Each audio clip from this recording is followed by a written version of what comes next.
শুভ সকাল বন্ধুরা, কেমন আছো সবাই? আশা করি সবাই ভালো আছো, সুস্থ আছো। সোনালী অফিসিয়াল পরিবারের সবাইকে স্বাগত জানিয়ে আজকে আবারও নতুন একটা ব্লগ নিয়ে তোমাদের সামনে চলে আসলাম। তো বন্ধুরা দেখো, সকাল সকাল ঘুম থেকে উঠেই আমি ওদের সাথে খেলতে বসে গেছি। আমার কিন্তু ঘর ঝাড় দেওয়া, ব্রাশ করা সব কিছু শেষ হয়ে গেছে। তারপর আমি এইদিকে ওদেরকে নিয়ে, ওরা দিকে আমাকে দেখে দৌড়ে আমার মানে পায়ে পায়ে পায়ে পায়ে শুধু হাঁটছে কখন থেকে। তো সকালবেলা যে ওদের সাথে আমি বসবো খেলা করবো সেরকম তো কখনো হতেই পারে না, কারণ সকালে ঘুম থেকে একটু কত কাজ থাকে। তাও ওদের কাছে 5 মিনিটের মতো বসেছিলাম। আর এইদিকে কৃষ্ণাও দেখো ঘুম থেকে উঠে গেছে, উঠেও স্নান করে নিয়েছে, নিয়ে এই দেখো সাজুগুজু করতে বসে পড়েছে। সাজুগুজু করার কারণ হচ্ছে ও একটা মঙ্গলাচরণে যাচ্ছে আজকে, তার জন্য। তো আমাদের ঘরের সবারই নিমন্ত্রণ ছিল, আর কিন্তু আমি যাচ্ছি না। আর দিশা কৃষ্ণা দীপকে কতবার করে বললো চল চল আমি একা যাব, তো ওরা বলছে না আমরাও যাব না, কারণ মা যাবে না তাহলে আমরাও যাব না। ওদের এরকমই হয়, দীপ তো যাবেই না আমাকে ছাড়া। তো দিশা কখনো কখনো তো চলে যায় এই ওর সাথে, কোনো ব্যাপার না, কিন্তু দীপ আমাকে ছাড়া কখনো কোথাও যায় না। যাই হোক, তারপর আমি এইদিকে দেখো বিছনা দুটো গুছালাম, গুছিয়ে ঘরটা আবার ভালো করে ঝাড় দিলাম, দিয়ে আমি চলে এসেছি টিফিন বানাতে। আজকে টিফিনে হচ্ছে ডিম দিয়ে ব্রেড টোস্ট করছি, আর কিচ্ছুই করছি না। তো দেখো আমি এইদিকে চা নিয়ে বসে পড়েছি, আর ও কখন থেকে বলছে মা আমাকে শাড়িটা পরিয়ে দাও। আমাকে ডাকতে ডাকতে লেট হয়ে যাচ্ছে, তার জন্য ও নিজেই পরে নিয়েছে। তো বলছিল প্রথমে শাড়ি পরবে, তারপর দেখো মেখলা পরে নিয়েছে। আর মেখলার ব্লাউজটা ওই বানিয়েছে নিজের হাতে করে। আর এই যে মেখলার চাদরের ঝুলগুলো দেখছো, ওগুলি ও নিজে বানিয়েছে, দেখো কত সুন্দর করে। তো মেখলার চাদরটা আমি ওকে ঠিক করিয়ে দিলাম, দিয়ে তারপর দেখি নেল পেন্ট নেই হাতে, তো নেল পেন্ট করিয়ে দিলাম, দিয়ে তারপর এই এই দেখো ও চলে যাচ্ছে। তো আবার যাচ্ছে আর বারবার বলছে আমার একা একা যেতে ভালো লাগছে না। তো মনটা ওর একটু খারাপ হয়ে গেছে, আমরা যাচ্ছি না গতিকে। তো দেখো বারবার টাটা দিচ্ছে আমাকে, বারবার বলছে মা টাটা টাটা। দেখো এখনও ও জানো ওর বাচ্চামি স্বভাবটা যায়নি এখনও। ওই মায়ের জন্য মানে আমার তিনোটা সন্তানই মানে আমার জন্য খুবই সে ওদের মানে আমার জন্য টান বেশি ওদের।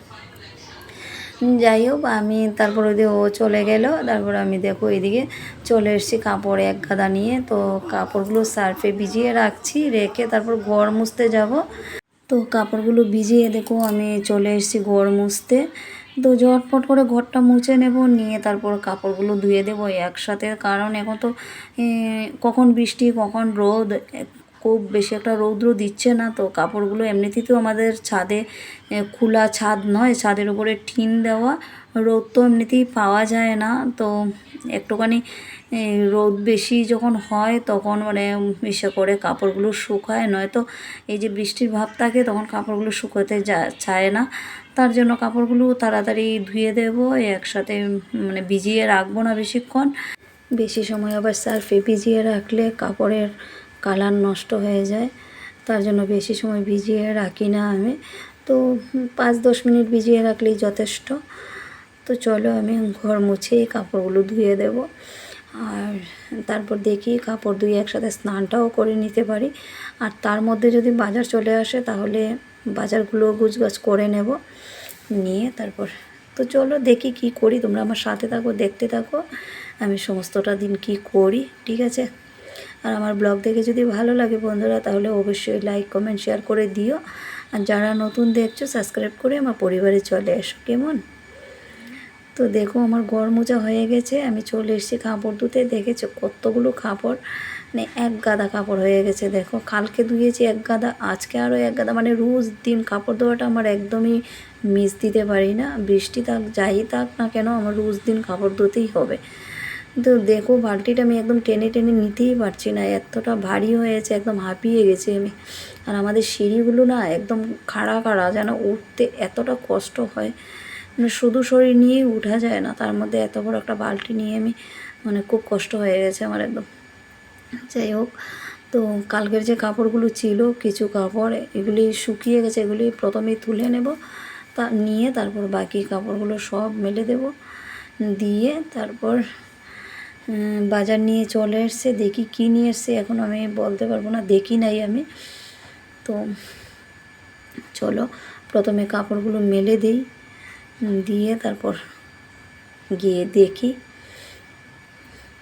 অনেক কাজ থাকে জানো, সংসারের সমস্ত কাজ কর্ম কোনো কাজটাই তুমি দেখতে তো ফেলে রাখতে পারবে না যে এই কাজটা আজকে করব না, ভালো লাগছে না, সেরকম মানে কোনো দিন হবে না, মানে করতেই হবে। তোমার শরীর ভালো থাক চাই না থাক, করতেই হবে।